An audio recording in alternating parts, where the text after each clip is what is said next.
पाकिस्तान की बात हो तो पाकिस्तान में सिंध प्रांत, पंजाब प्रांत और बलूचिस्तान लिबरेशन आ जाती है, बलूचिस्तान प्रांत आ जाता है। यानी कि जब पाकिस्तान की स्थिरता की बात करें, वहाँ की राजनीतिक हलचल की बात करें, तो वो आज दिन तक स्थिर नहीं रह पाई है।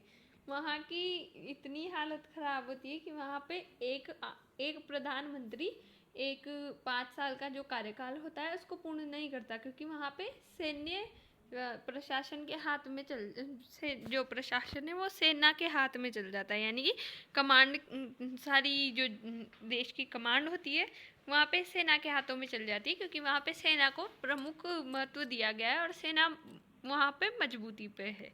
तो सरहद पर ऑपरेशन त्रिशूल की तैयारी हो रही है। पाकिस्तानी सेना में हड़कंप मचा हुआ है। सैन्य अभ्यास ने उड़ाई नींद। तो ये क्या है आखिरकार, तो इसके बारे में हम जानते हैं। जैसा कि आप जानते हैं कि चर्चा का विषय क्यों है, इसकी अगर हम बात करें तो पाकिस्तान के रक्षा सूत्रों के अनुसार सिंध और पंजाब प्रांत में स्थिति दक्षिणी कमान के हाथों में चली गई है और उसको हाई अलर्ट पर रखा गया है। ये आदेश उस समय जारी किया गया जब सीमा क्षेत्रों में तनाव और खुफिया रिपोर्टों में संभावित खतरे की जानकारी सामने आई है। यानी कि ऐसा देखने को मिला है कि जो पाकिस्तान की मतलब जो व्यवस्था है वो अभी फ़िलहाल में अलर्ट पे लगी हुई है, क्योंकि वहाँ पे कुछ राजनीतिक हलचल चली हुई है। पाकिस्तानी वायुसेना और नौसेना को भी स्टैंड बाय मोड पर रखने का आदेश दिया गया है, ताकि किसी भी संभावित आक्रामकता या बाहरी हमले का तुरंत जवाब दिया जा सके। उसी के साथ हाल ही में पाकिस्तान के रक्षा सूत्रों ने बताया कि सिंध और पंजाब में दक्षिणी कमांड को हाई अलर्ट पर रखा गया है।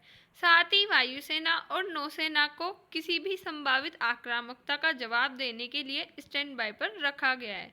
यानी कि अगर किसी भी आक्रमण होता है तो उसको जवाब देने के लिए वायुसेना और नौसेना तैनात की गई है। ये कदम क्षेत्रीय तनाव और सुरक्षा चिंताओं के बीच उठाया गया है।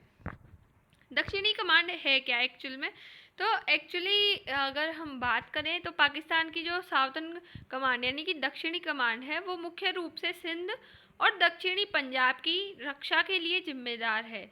जो सिंध और दक्षिणी पंजाब है ये पाकिस्तान के महत्वपूर्ण हिस्सों में आता है, क्योंकि इनको लेकर ही पहले जब औपनिवेशिक शासन के दौरान, उससे पहले जब हम मेडिवल हिस्ट्री में देखते हैं तो ये जो क्षेत्र है ये महत्वपूर्ण हुआ करते थे।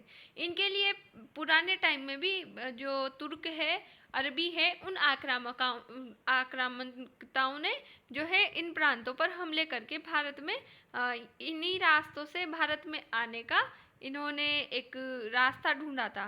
तो ये शुरू से जिम्मेदार है भारत में जो अरबी और तुर्क मुगल ये सब आए उनके लिए।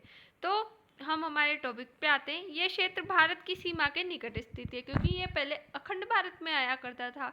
इसकी मुख्य विशेषताएं क्या क्या है, तो इसका मुख्यालय कराची के निकट स्थित है। ये क्षेत्र भारत की पश्चिमी सीमा, विशेषकर जो राजस्थान और गुजरात वाला एरिया है उससे सटा हुआ है। ये कमांड स्थल सेना यानी कि आर्मी, वायुसेना, एयरफोर्स और नेवी यानी कि नौसेना, तीनों के बीच समन्वय बनाकर रखता है, यानी कि तालमेल बनाए रखता है।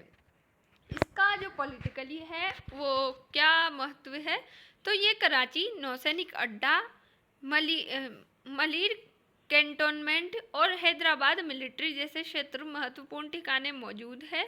ये क्षेत्र तेल शोधनालय, बंदरगाहों और समुद्री व्यापार मार्गों की सुरक्षा में भी अहम भूमिका निभाता है।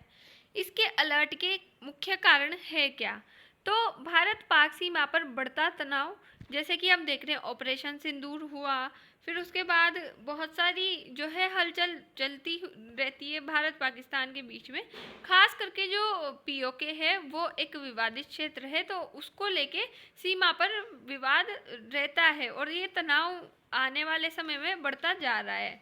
जैसे जैसे समय निकल रहा है वैसे वैसे बढ़ता जा रहा है। अफगानिस्तान में अस्थिरता और आतंकवादी गतिविधियां इसके लिए मुख्य कारण है साबित होती है। सिंध और बलूचिस्तान में अलगाववादी आंदोलन, हाल ही में हमने तालिबान से लेके भी कुछ खबरें देखी थी, तो वो कारण भी इसके अंतर्गत आ जाता है। और राजनीतिक अस्थिरता और घरेलू दबाव भी बहुत सारे पाकिस्तान झेल रहा है। वायुसेना और नौसेना की तैयारी, तो वायुसेना तैयारी कर रहा है कि सीमाई इलाकों में एयर पेट्रोलिंग बढ़ाई गई है।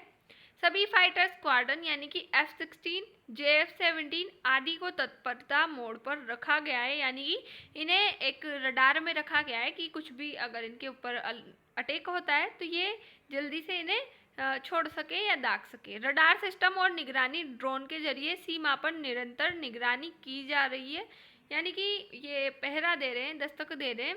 उसके साथ एयरबेसों पर रात्रिकालीन सतर्कता और त्वरित प्रतिक्रिया अभ्यास जारी है। नौसेना है वो तैयारी कर रहा है कि अरब सागर में गश्त बढ़ाई गई है ताकि किसी भी समुद्री घुसपैठ या संदिग्ध गतिविधियों को रोका जा सके। कराची नौसैनिक अड्डों और आरमारा बेस पर सुरक्षा कड़ी की गई है। नौसैनिक जहाजों और पनडुब्बियों को क्विक रिस्पांस ड्यूटी पर रखा गया है। तटीय इलाकों में रडार निगरानी और कोस्ट गार्ड की तैनाती बढ़ाई गई है, क्योंकि तटीय जो कोस्टल एरिया है वहाँ पे नेवी का अटैक होने की ज़्यादा संभावना है।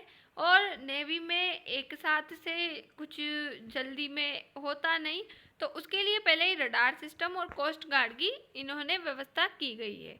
संयुक्त अभियान की स्थितियों की बात करें तो वायुसेना और नौसेना के बीच संयुक्त समन्वय अभ्यास शुरू किया गया है। उसी के साथ कमांडर सेंटरों से रियल टाइम निगरानी और सूचना साझा करना तेज किया गया है। सभी बलों को आदेश है, यानी कि जो तीनों फोर्स है, एयरफोर्स, जो नेवी और आर्मी है, उनको आदेश है कि किसी भी आपात स्थिति में तुरंत प्रतिक्रिया दे, जो है सरकार का इंतजार ना करे। पहले से ही सरकार की तरफ से ये दे दिया गया है आदेश। संभावित प्रभाव इसके क्या होंगे, तो क्षेत्रीय स्थिरता में वृद्धि होगी, भारत और पाकिस्तान के बीच तनावपूर्ण संबंधों में और तनाव होगा और ये तनाव नए सिरे से जन्म लेंगे। अंतर्राष्ट्रीय ध्यान, तो संयुक्त राष्ट्र और पड़ोसी देशों की प्रतिक्रियाएं यहाँ हमें देखने को मिल सकती है। पाकिस्तान की आतंकी सुरक्षा नीति पर इसमें मुख्य रूप से असर यहाँ देखने को मिलेगा।